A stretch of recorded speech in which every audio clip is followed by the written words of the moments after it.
Well, we are trending in France, I can tell you that. Remarkably, we are not getting any fair coverage from their mainstream media apparatus. Check out all these headlines, man. They are rolling in. They do seem to be a bit panicked. We can also cut over here for the English speakers so you can see these headlines in English. I personally like the one from Nice Matin the best. It reads, "What does conspiracy theorist Candace Owens' absurd and transphobic investigation on Brigitte Macron, which is a hit on YouTube, contain?" I like that they admit that it's a hit on YouTube. And also just a question back to them. How can I be transphobic if Brigitte Macron is not trans? Weird. Also, this other publication that's mentioned here, Marianne, right at the bottom, they may have jumped the gun a bit because it says there at the bottom, quote, "All the contemporary theories are covered: pedophilia, satanic delusions, or even false identity." I haven't yet made any claims about a false identity. Weird. What do they know that we don't know? I mean, it just seems like the press might know something that the public doesn't know, so we should probably find out what that might be. Welcome back to our series, Becoming Brigitte.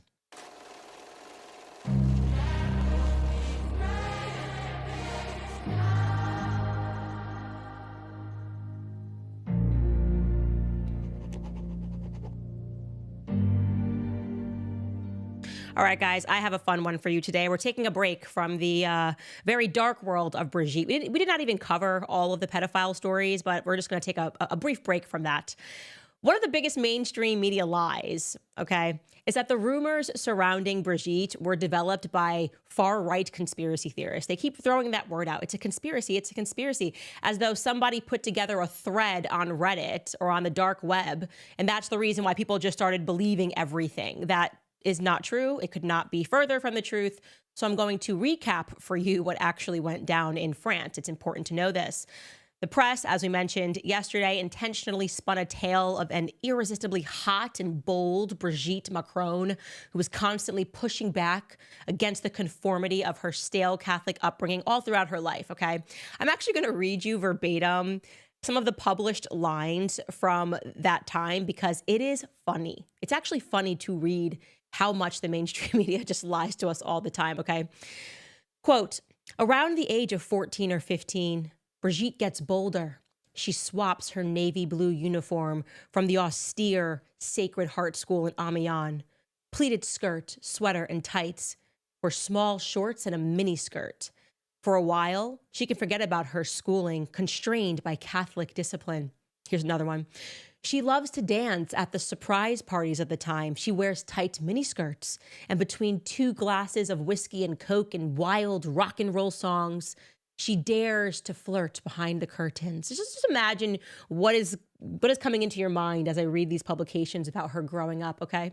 Here's another one describing Brigitte as a, quote, "inveterate party girl in an ultra small kilt who was into rock dancing to the music of John Lee Hooker until dawn. A rather hectic adolescence, the opposite of the quiet Emmanuel." Another writer wrote, quote, "The youngest of the Trogneau family has always struck a chord with the public, with her contagious good humor, her taste for partying, and her often funny, down-to-earth way of speaking." Again, of course, the goal of all of that was to soften her for having seduced a 14-year-old Emmanuel Macron, right? Rather, we're supposed to imagine in our minds that Macron had simply hit the jackpot, right? He fulfilled the fantasy of every boy his age because he got to sleep with that hot teacher, okay? And they reinforced this narrative by inserting sometimes anonymous quotes from former colleagues of Brigitte and alleged classmates of Emmanuel. Again, what I'm about to read to you are real quotes that were published in the mainstream press about Brigitte's teaching days, okay? Quote, "Brigitte's class can't believe that the French teacher is celebrating her 40th birthday today. She looks so young in her short skirts and casual manner. To capture the attention of the most dissipated, the teacher has another less academic asset, her legs showcased in tiny skirts. Brigitte didn't wait to become the first lady to take great care of her appearance.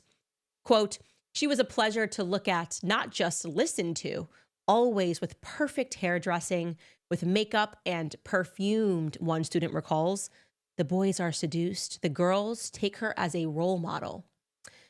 All the high school students were in love with her, says Frederique from Emmanuel's class. And from her very vocal daughter, Tifon, the only child that seems to really defend Brigitte Macron, she included this, quote, "When I was a child, I was even jealous of all the students who wrote to her or called her at home." Then there is another teacher who spoke and went a little bit further. They said, quote, "Brigitte arrived at La Providence wearing mini tailleuse." That's like a mini skirt and with a jacket, right? A sports coat. "Beautiful, a pinup." One student stresses, "We were all in love with her." Well, you guys, if the mainstream media says it's true, I guess it's case closed. We might as well stop this investigation. What do you want?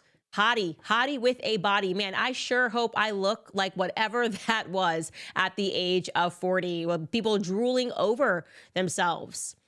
But it didn't stop there. The case wasn't really closed because in 2018, okay, what happens next is a woman named Mayelle Brun, she was then the head of the celebrities department at the magazine Closer, published the quote unquote official biography of Brigitte Macron, which was entitled Brigitte Macron La Franchie, okay, which means in English, the freed woman. Look at that cover. Wow, she's free. Amazing. Look at that face. She's happy. She's glowing. And it was essentially really a book that was just a regurgitation, or rather a compilation of everything that I just said to you, everything that had already been published. And I'll tell you why this was immediately considered a departure from previous authorized biographies of a first lady or a president. And that's because there was absolutely no pictures provided of Brigitte Macron as a child, and there were no pictures provided of her as a young mother. In fact, the earliest picture, okay, in this authorized biography was from 1993, when Brigitte was already teaching by that time at the Providence School. So here it is. This is the earliest photo that they included. Wait a second. Okay. So the caption beneath that photo read, "Brigitte Ozier is 40. She's married. She's the mother of 3. She's quite appreciated at the high school where she teaches. She's about to make the encounter that will cause an upheaval of her life." Okay, so they just went ahead and decided to erase the first 40 years in this official biography. Then 6 months later, in June of 2018, a woman by the name of Virginie Lienhardt, who normally focused on creating documentaries about World War II and the Holocaust, essentially turned the book, a biography of Brigitte, into a documentary, which was entitled Brigitte Macron ou un roman français, which just means a French novel. And that was released on the France 3 channel. Now, I should mention to you that this is a government-owned channel, okay? It was created in 1969 by the Office of the President. This is like PBS, BBC. Okay, we are not in conspiracy land. This is a reputable woman, Virginie Lienhardt, who makes documentaries. And of course, documentaries are supposed to include a ton of photos. Think about whatever you were watching when you were coming up. For me, maybe Britney Spears, Christina Aguilera documentaries, just filled with photos when you are watching this and you're seeing their siblings and you're seeing them at Disney World and you're seeing them, doing whatever was normal for the time that they were growing up. A Michael Jackson documentary, right? Tons of photos and siblings. And by the way, I want to be clear, Virginie Lienhardt did have tons of photos. Just, almost all of them, again, from Brigitte's teaching days, beginning in 1986 in Strasbourg and ending in Paris in 2015. So I'm going to show you the photos that were in this documentary. First, just showing you this collage, actually, of all of the photos. There you have it. And Mark, I don't know if you need to take me out of that so they can see the full thing. Wait, okay. What's going on here? Because I was reliably informed that Brigitte Ozier was a hot, sexy pinup girl with irresistible legs who wore miniskirts, the kind of woman that the boys just couldn't look away from. I don't know, fellas, should I check the chat here? Are you guys, is it getting nasty in the chat? Because I'm not seeing it. I am just not seeing that teacher. Also, where are the miniskirts? Actually, she seems strangely to be wearing a scarf in a lot of these authorized photos. Why was she always covering her neck? That's kind of weird. Here, I'll give you guys some close-ups of that. Maybe you guys are not thinking she's hot. There it is, guys, fellas. Honestly, the guy to the left of her is better looking, in my opinion. I don't know what's happening here. More photos, maybe. Maybe this one, guys. Guys are making some not nice faces here in the chat. Okay, we'll keep going. Maybe there's going to be some sexy pinup girl. Where's the next one? Ah, there it is. Nope, there it is not. Skylar, are you only these are the ones from the documentary? Maybe my producer made a mistake. Wait, what? Okay, I don't know. I don't know where the pinup girl is. I'm sorry, guys. I feel like I've let you down. Anyways, Virginie Linhart, the documentary maker, like I said, is well respected. So surely she must have tried to get many more photos before Brigitte's teaching years. If she is not a fraud, then that would have been the first thing she would have tried to do. Interestingly enough, she spoke out regarding just how difficult it was for her to make the documentary. She said, and I quote, "It's difficult to investigate Brigitte Macron, much more than I imagined, on the substance, on the form, on everything. As soon as I started making contacts, I was summoned by Pierre-Olivier Costa, Brigitte's chief of staff, and Tristan Bromet, Brigitte's other chief of staff. It was almost like a police interrogation. What do I want to show? Who will I be interviewing? I made a list of people that I wanted to meet, but I could not apply that list. The interviewees, apart from her former students, all had the authorization of the Élysée Palace and were very careful about what they said. There is a thick wall of silence. The level of control and checking is, well, quite astounding. My documentary is a 90-minute, very personal portrait. For it, I needed photographs of young Brigitte Macron, small children, that would show an itinerary, not those approved by Best Image Agency. What won't be released is anything to do with her former life. It's a total blackout." End quote. Oh, Best Image Agency. Now, didn't we just go over that yesterday? That's Mimi's agency that was authorizing the photos that were allowed to go out. So apparently, Mimi's agency authorized the photos that could go out for this documentary as well. Now, Virginie Linhart did, however, receive 2 photos from Brigitte's alleged childhood. One, the public was told, was from Brigitte, then Trogneau, would have been her last name, her first communion. I'm going to show you that photo. Here it is. And another photo, now infamous photo, of the entire Trogneau family, allegedly taken about a year after Brigitte's birth, okay?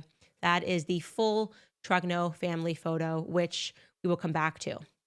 So now really all that was missing from that photo of her communion until the school photos, which appear in 1986, was 23 years of Brigitte's life, the most crucial years of her life. You know, like, I don't know, her being a teenager, her getting married at 21, her allegedly having 3 babies, her getting married to a banker named Andre Louis Ozier, who was her husband of 32 years. Like, I don't know. Do people not take photos of them and their husbands in France? I don't know. Virginie Linhart actually referred to Andre Louis Ozier, Brigitte's alleged husband of 32 years, as the French Republic's best kept secret. And certainly, you guys, it appeared that way. Because at the time that the documentary was released, there was only one photo that was available of her ex-husband that had even made its way onto Wikipedia as her ex-husband. There it is, Andre Louis Ozier. And you can see it has his date of birth, and it has his date of death, and it has the dates that they were married from 1974 to 2006. All of that is correct, except for the photo itself. Yeah, could you pull that up again? That photo, it turned out, was not actually Andre Louis Ozier, because a former student who had gone on to become a politician, his name is Francois Ruffin, also went to Providence School, and he came out and said, "That's not Andre Louis Ozier. That's Mr. Hugo, a teacher at the school. Oopsies." Whatever. But I gotta tell you, that oopsie did make the public think, what's going on here, man? This is kind of getting weird. It's a little weird, okay? And I have to tell you guys, there was some immediate feedback from the public. Some early musings, if you will, about the 2 photos, which had been released from Brigitte's alleged childhood. Foremost, the communion photo caused a bit of a stir. because many felt that it was a dead ringer, that photo, not of First Lady Brigitte Macron, who was side by side here, Brigitte Ozier and her alleged communion photo. They didn't feel like that was strong, but they did feel that it was a dead ringer for her very chatty daughter, Tefan. They thought that looks like Tefan, okay? And like I said, she was the only daughter, the only child of Brigitte that was willing to participate in the documentary. She was willing to speak to Virginie for like an hour. And like I said, it doesn't help that Best Image, the photo agency, had supplied the image. People were wondering, and I will include myself in this, was it perhaps edited? No. Mimi, as we learn later on, has been accused of a lot of forgery and stuff and all sorts of crimes, man. You got to look into Mimi Marchand. So it's not like totally crazy to wonder if maybe she's being used because she does play around a bit and she's willing to do crimes, you know? So yeah, it was in fact, my musings about that was one of the areas of nitpick, one of the areas that the Macrons had included when they initially sent me the first strongly worded letter, because I had claimed on a show dating back to March of last year that the photo was recolorized. I looked at it and I said, that photo looks too new. It looks like it's recolorized. Now and I was just getting into this bizarre story, and so I was just investigating, asking questions, reading other people's investigations. Now I'm a lot deeper on the facts, and I now know for a fact that that photo was not recolorized, okay? Similarly, at the beginning when I was trying to understand this case, I had asked Xavier Poussard about the theory, which a lot of people were wondering, which was, did the real Brigitte Trogneau die when she was a child? And did perhaps Brigitte Macron take her identity? Again, that was a theory that was floating around on the internet. And I now know for a fact that no, she did not die when she was a child. So let's go back actually and take a look at their first carefully worded legal letter to me. This is their repeat strategy. I'm going to keep reminding you of this. The way that they sue people, the way that they go after people in court is they ignore the substance of the claims. Substance being, was current First Lady Brigitte Macron born a biological male? It's a simple yes or no question. And instead of attacking that, they wait for people to make a mistake as they try to garner the answer. And of course, mistakes will be made. Of course, you could say this photo is recolorized and they go, boop, go after her. Go after her. If she suspects saying that Brigitte Trogneau died as a child, go after her. So this is the legal letter. We'll show you that. They wrote, your discrediting of these photos is not only without merit, but also internally inconsistent. In your episodes on March 11th and March 13th and June 17th, you claimed that the first communion photo is an altered image of Tefan Ozier. However, in your August 30 podcast, you agreed with Poussard that the photo depicts the real Brigitte Trogneau before she passed away at a young age, another falsehood. Now, I want to be very clear. Xavier Poussard has never said that Brigitte Trogneau passed away at a young age, but I may have asked him the question and was speculating about whether or not she passed away, which they claim is another falsehood. And then they say both hypotheses could not be further from the truth.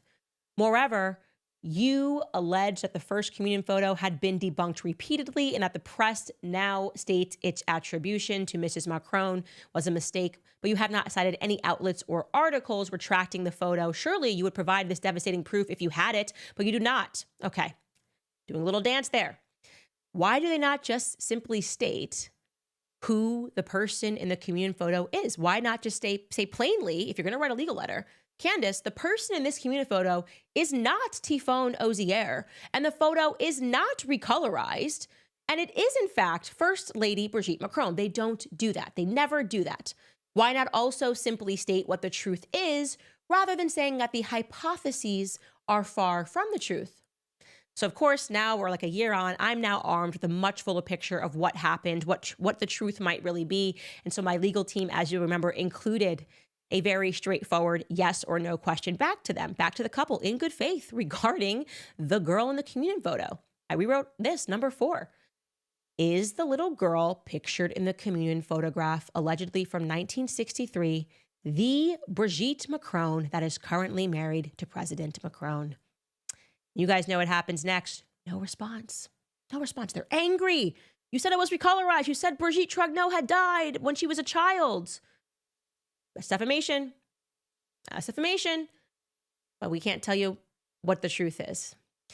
They knew by then, in terms of how specific my questions were getting, they knew that I was onto them, that I had worked through the investigation, that I had arrived at more correct conclusions, that I was doing less musing, okay? Not for a single second did we believe that they were going to answer our questions, and they have not yet. They just send us more letters and more ridiculous things where they don't assert what the truth actually is. Now, regarding the second photo of Brigitte's alleged childhood, which the documentary presented, let's take a look at it so you can understand what was so explosive about it. This full family Trogneau photo of them in Amiens, okay? Observations, again, were immediately made by the public. People are allowed to think. They are allowed to have thoughts. They are allowed to ask questions, okay? First and foremost, people thought they were being told that Brigitte is this little girl in the lap of her mother sitting here in the front. But the public, just quickly taking a glance here, thought, wait a second, Brigitte looks more like that little boy on the far left. And wait a second, who is that little boy on the far left? He's completely unaccounted for. Thus far, okay, leading up to this moment, despite so much press surrounding Brigitte, her life, her married life, her being a teacher, despite entire genealogical websites that were dedicated to her family, there was no mention on these genealogical websites or in the press of the boy on the far left, okay? So that became the dog that wasn't barking, okay? For clarity, there had been only one brother that was publicly accounted for. Brigitte's older brother, we'll show you a picture again. He is the one standing in the back. That is Jean-Claude. And the interested public were now being introduced suddenly to a second mysterious brother, and they would find out that his name was Jean-Michel Trogneau. I'm going to take a brief pause here before I bring in Emmanuel Macron's strange story. First, just to throw it to one of our amazing sponsors, Preborn, because if you want to hear some great news, the abortion pill reversal treatment, which provides women with a second opportunity to choose, is bringing babies back to life. When you join forces with Preborn Ministries, you empower women to reverse the curse. What you might not be aware of is that even though Roe was overturned and abortion has been greatly restricted in many states, the abortion pill has superseded surgical abortions, accounting now for over 60% of all abortions. Preborn's network of clinics are on standby for women in their darkest hour. They meet with them with God's love and free services to help them choose life. Through ultrasounds and the abortion pill reversal protocol, Preborn has rescued over 300,000 lives. So start this new year right by supporting life and by donating to Preborn today.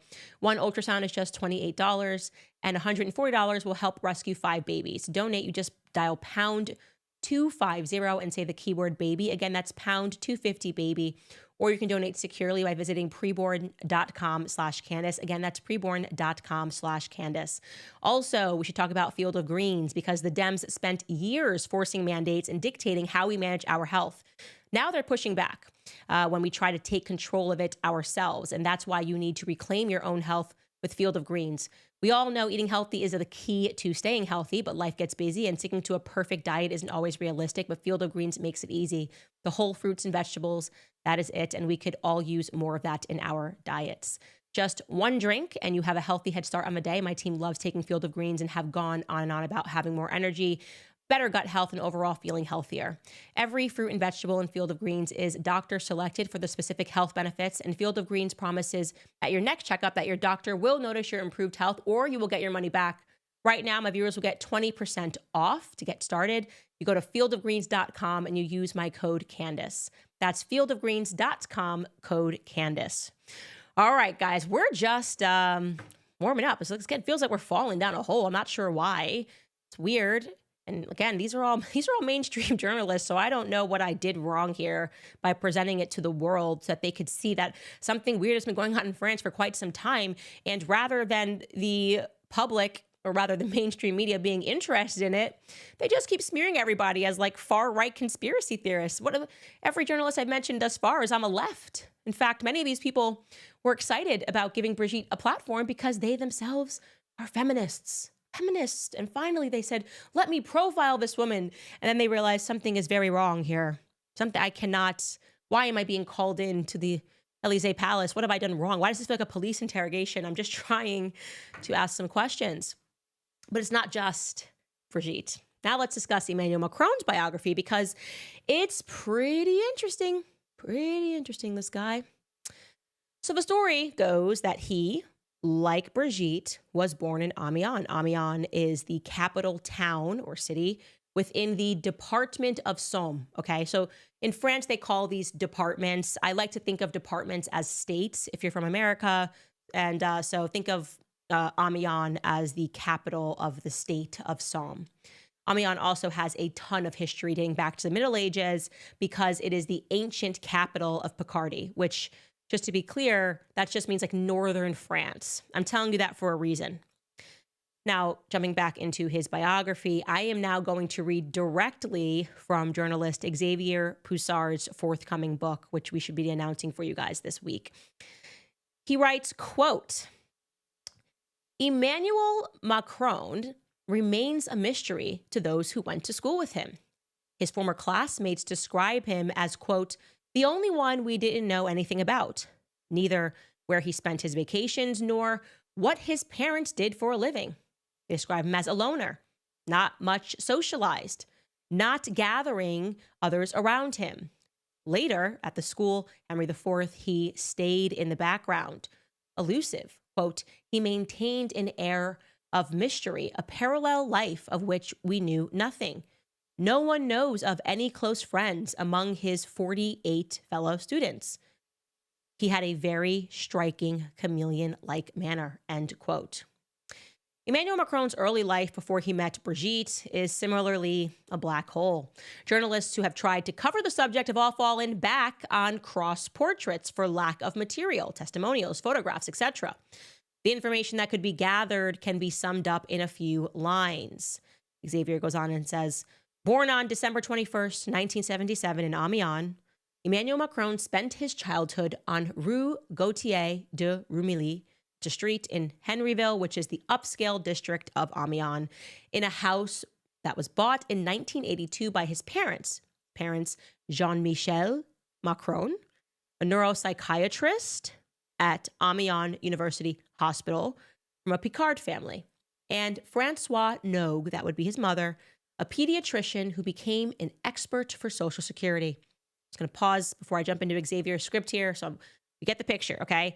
His dad is a psychiatrist. His mom is a doctor to children. Interesting combo. That's all I'm saying. That's all I'm saying for right now, but I'm going to say a lot more. Her family originates from, and this is Francois Nogue, his mother, from Bagneres, and that is in the Hautes-Pyrénées region. I'm going to talk about that later. The couple had two more children. So Emmanuel, born in 1977. Then came Laurent, born in 1979, his brother, and Estelle, his sister, born in 1982, all born within 5 years of one another. Both physicians before divorcing in 2010. Emmanuel Macron also has a half-brother. His name is Gabriel. He was born in 2005 from his father's second marriage to a woman named Helene Joly, also a psychiatrist at the Institute of Educational Medicine in Somme. Okay. Now, in 2017, Emmanuel Macron released his own autobiography, which was entitled Revolution. Okay. That similarly provided very few scant details about his background. And it was actually Sylvie Bamel, an independent journalist who writes for Vanity Fair. Again, we are on Reddit threads, guys. We're not on the deep web, who summed up his autobiography this way. This is what she said about his autobiography.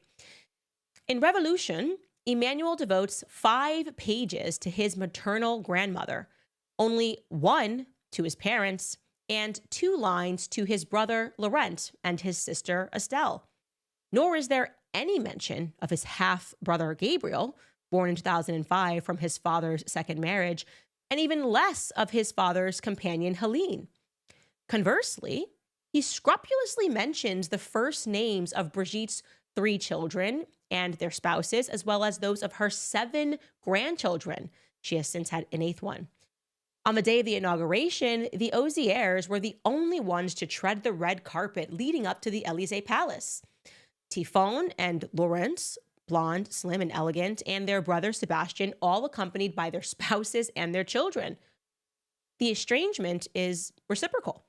In 2014, a colleague of his brother Laurent at the hospital asked him if Macron, working with Francois Hollande at the time at the Elysee Palace, was a close relative. No, he's a vague cousin. Everyone's bugging me about this guy, replied his brother Laurent.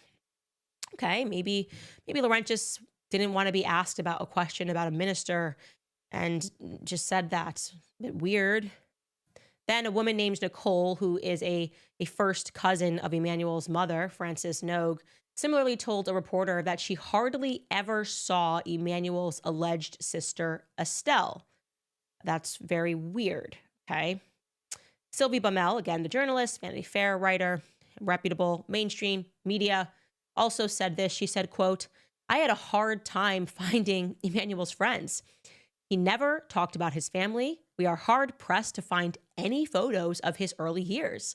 When, as a grown-up, he launched his presidential campaign, many political analysts noted that his communications were inspired by Obama.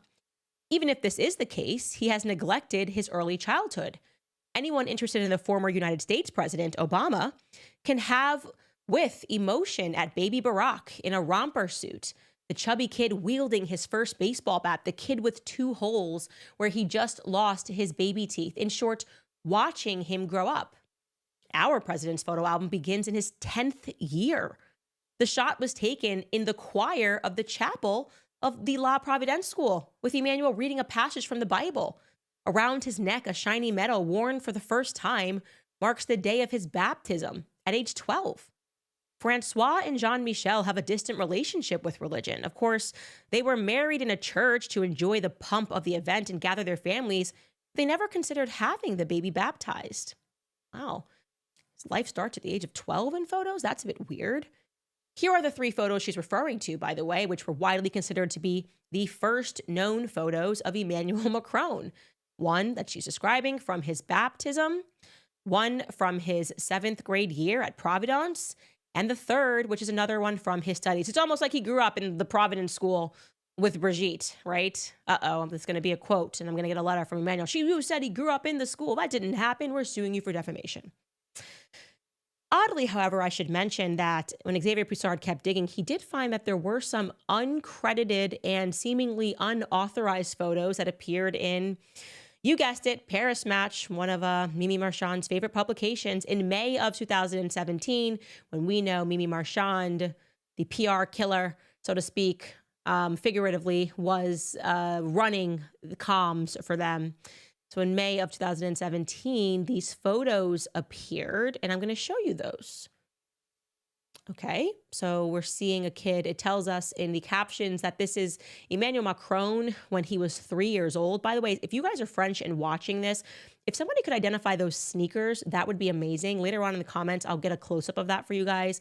I'm just curious as to what sneaker brand that is. It says he's reading Sylvester and Tweety, got this crazy blonde hair, and that one in the bottom right is supposed to be him at his father's office of medicine. And you'll notice that, again, these young photos, he's got all of these siblings. There's no photos of him with his siblings. And who authorized these photos? They're literally not credited in that magazine issue of where these photos came from. And they are never again included in any biography, whether it's autobiography, whether it's an authorized biography or an unauthorized biography. We don't get to see those photos again. Okay. So to recap, the Macron side of the family is supposed to have deep roots in Amiens. Okay, they're supposed to be Picardy.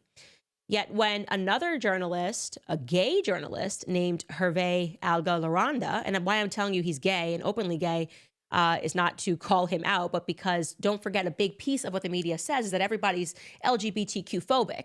That's the reason why anybody is even saying anything about her. Well, this guy certainly is not, okay? Hervé Alga-Laranda made what is likely the greatest effort to look into Emmanuel Macron's upbringing in his investigative book, which in English is Two Young French Women, okay?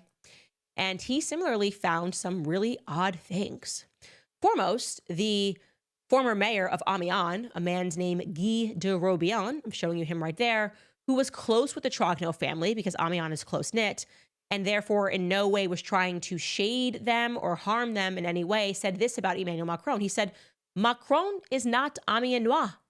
He is Touquetois, meaning he's not like from the town of Amiens. He's like from Le Touquet, which is, Le Touquet is a seaside town in France. What did he mean by that? What do you mean he's a Touquetian?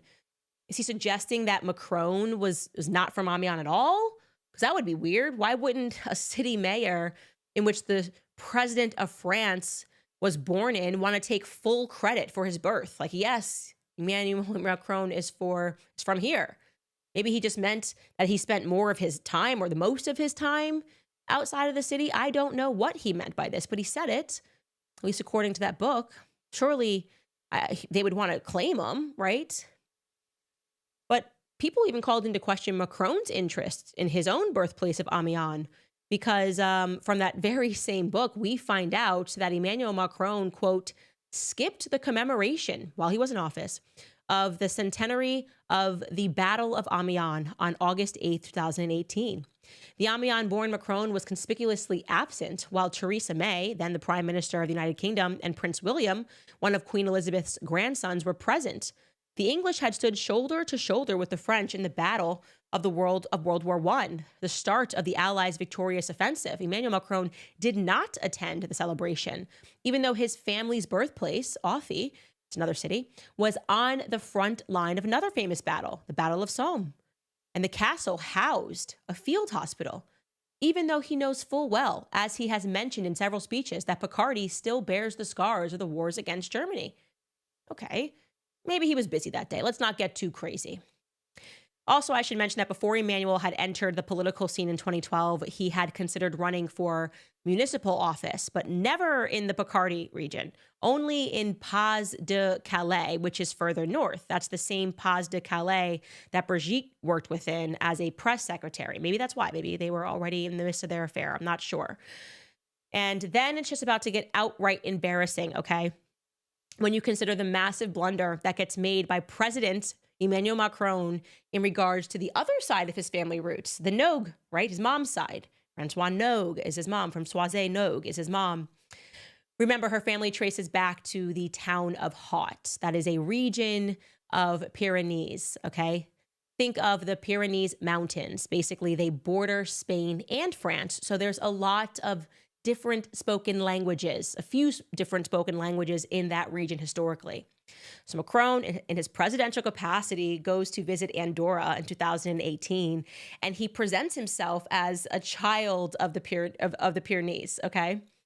And this exchange happens between him and a Corsican national official. His name was Xavier Luciani, and it was captured. This exchange was captured by a journalist from Express magazine, because, you know, when presidents travel, they have like the pool of journalists that travel with them, and they're recording and they're listening to the conversations.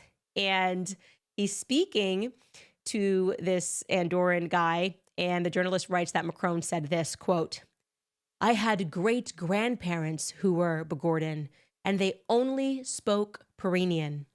Their sole aim in life was that my grandmother would attend a state school to learn French. Think about it," end quote. So he's opening up here. Now, we know he was close with his grandmother. He wrote the most about his grandmother in his book, The Republic, and he's saying that his grandmother, like the sole aim of her parents was for his grandmother to stop speaking Pyrenean and to go to a school and learn French, to go to a state school and learn French. And he goes, think about it. Think about how amazing now he's the president of France. And that was all his great-grandparents wanted for his beloved grandmother. And you know what? That politician did think about it, probably not for very long, because it turns out that Pyrenean is not and has never been a language. It's just amazing. That is just amazing. No, it's never been a language. They didn't know what the heck he was talking about. They're like, what are you talking about, Pyrenean? What is that? That's not a thing. People here speak a bunch of different languages, and that's not one of them. It's Occitan, Catalan, Nobody speaks Perinian. What are you trying to say, man? So he just made up a piece of his childhood. So that was weird. That was real weird, man. Real weird to be emotionally attached to a language that never existed. Anyways, back to the journalist Hervé Alga Lorando. He tried desperately thereafter to speak to anyone in the Macron family, but they were as thick as thieves, okay? He got shot down, shot down, shot down. Then there was an official in Bigoret who gave him an idea. Okay. And the idea that came across his mind was, you know what? I should actually, if I want to learn about Emmanuel Macron's history, I should speak to Brigitte. Weird, right? The reason why this idea popped into his mind was that that official told him that when Emmanuel Macron had visited Bagnoret, okay, another city, out of civility, he was making conversation and he asked Emmanuel Macron about his sister Estelle because she lived nearby. And he says that apparently Emmanuel Macron turned to Brigitte to know what to answer. He turned to his wife to know what to answer about his sister. I don't know about how you guys are feeling right now, but I'm starting to get a little icky feeling. It's all starting to feel a bit, I don't know, incestuous to me, you know? Like, why is she know so much? And why is he like more into her family? I don't know. It's very weird, right? We should probably pause there. But for fun, I am going to tease you with this photo, 2 photos. And I want you guys to know this is real. This is not made up, okay? Because next episode, we're going to get into Jean-Michel Trogneau, the sibling that has now suddenly appeared for the first time. The public is being made aware of him. And Jean-Michel Trogneau allegedly has a son, okay? Allegedly, this guy, whoever he is, Jean-Michel Trogneau, who seems to be missing, has a son named Jean-Jacques, who is not missing. Jean-Jacques is not missing. And I'm going to just give you a side-by-side of Jean-Jacques and Emmanuel Macron. Okay? And here's another one of Jean-Jacques and Emmanuel Macron. Now, these two are not related, okay? The one on the left is allegedly Brigitte, who claims she is not Jean-Michel Trogneau. That's allegedly Brigitte's nephew. That is Jean-Michel Trogneau's son. This is not the Macron side of the family, okay? This is Brigitte. This is the Trogneau side of the family. And that's her husband. And it is just amazing. It is just amazing. But ladies and gentlemen, do not believe your own eyes. Do not believe your own eyes. You know what we should do in this next episode? We have absolutely got to get into his grandma, the one who at some point, I guess, must have spoke Perinian. I don't know, something like that. Because then things are going to start to get really interesting. And then we're going to learn a bit more about his mom, his dad, the psychiatrist, and some things that he kind of left out about them and what kind of work were these psychiatrists and pediatricians involved in? And then maybe we're going to start patching in some ideas about what might have been going on politically at that time while he was growing up. And this is going to turn into a scary story. Cannot wait to read your questions, guys. First, I want to tell you about American financing because a lot of Americans are carrying high credit card balances that charge 20% or more each and every month. It's time to take control of your debt. So if you're a homeowner and you have been waiting to figure out how to get your finances in order, you need to call my friends at American Financing today. American Financing's salary-based mortgage consultants are helping homeowners just like you tap into their home's equity to get out of high-interest debt. They are saving their average customer $800 a month by doing this. Saving that kind of money every month should make the decision really easy. All it takes is a 10-minute, no-cost, no-obligation phone call to find out how much you could be saving. And if you start today, you may not even have to make 2 mortgage payments. So call American Financing today. The number is 800-795-1210. Again, the number is 800-795-1210. Or you can simply visit americanfinancing.net/Owens. That's americanfinancing.net/Owens. This person, I'm just looking at the people whose minds are exploding right now, looking at Brigitte's supposed to be nephew. I don't know, guys. Give it to me one more time. Skylar, Chris, give it to me one more time. Okay. Next one, show it to me again. What the... No, they're not, guys. They're not. Whatever you're thinking, I want you to know you're a far-right, crazy conspiracy theorist, Nazi child, okay? So just stop it. Do not believe your own eyes. We will tell you what to think, okay? We are the mainstream media. This is what we do. Everybody's crazy except for us. Everybody is bad except for us. Everybody is in the business of fake news except for us. We tell the truth no matter what. Journalists today, I think, are a bit like prostitutes, right? How much How much to make you say whatever? That's how I feel, at least on the inside. Guys, I do want to mention before I read your comments, First Book Club. A lot of people were asking, our website launched. And speaking of MK Ultra, oh wait, we didn't speak about MK Ultra yet. But the first book we're going to be reading is Chaos, because it is we should learn a bit about the CIA and the secret history of the 60s. And some of those themes may be relevant as we go along with this series, learning about some government programs, which involved a lot of psychiatrists, as I would say, and learning about the Manson murders and things that were going on in America and how it all just kind of fits in.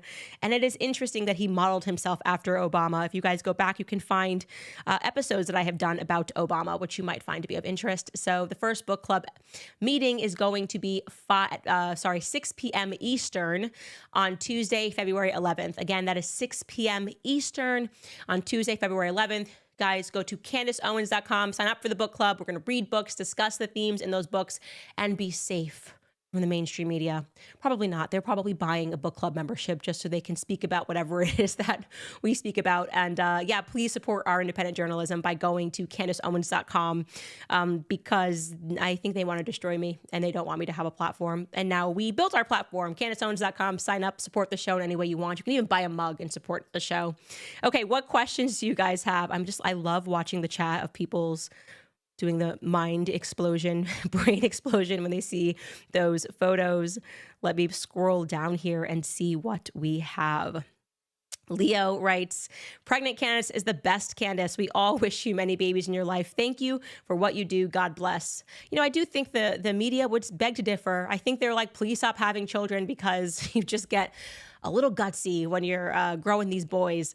Daphne writes, admire how smart and brave this woman is. May God always help and protect you. God bless you. I love the name Daphne, by the way. It's on the short list for girls. I only have one girl, though, and I'm just churning out all these boys. But Daphne is such a beautiful name.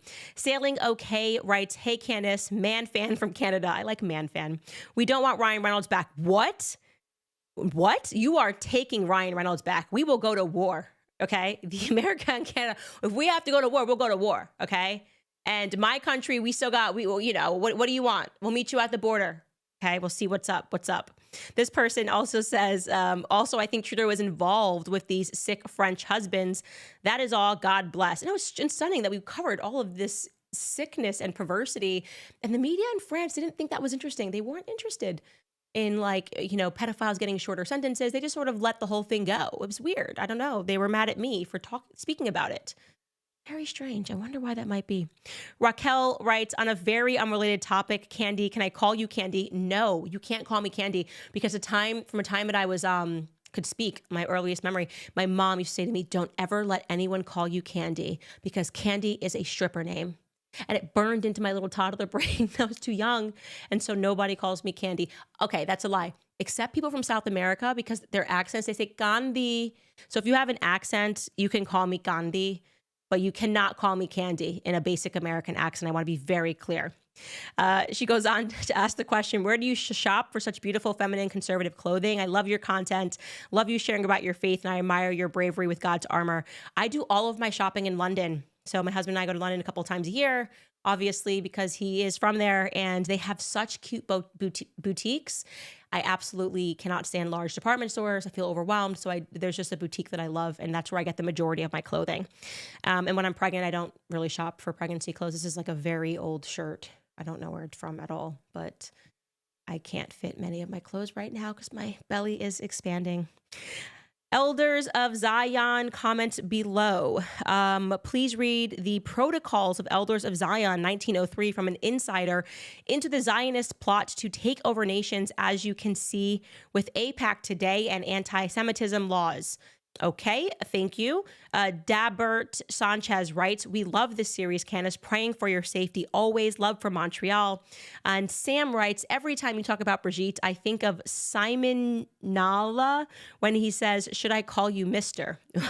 Oh yeah, the guy who says, why are you gay? You are gay. That's a really, really, really funny clip, because it's just so African in that so many of this stuff is the stuff that we're dealing with today is like first world, symptoms of the first world, where where we've just gotten so advanced that we're basically behind.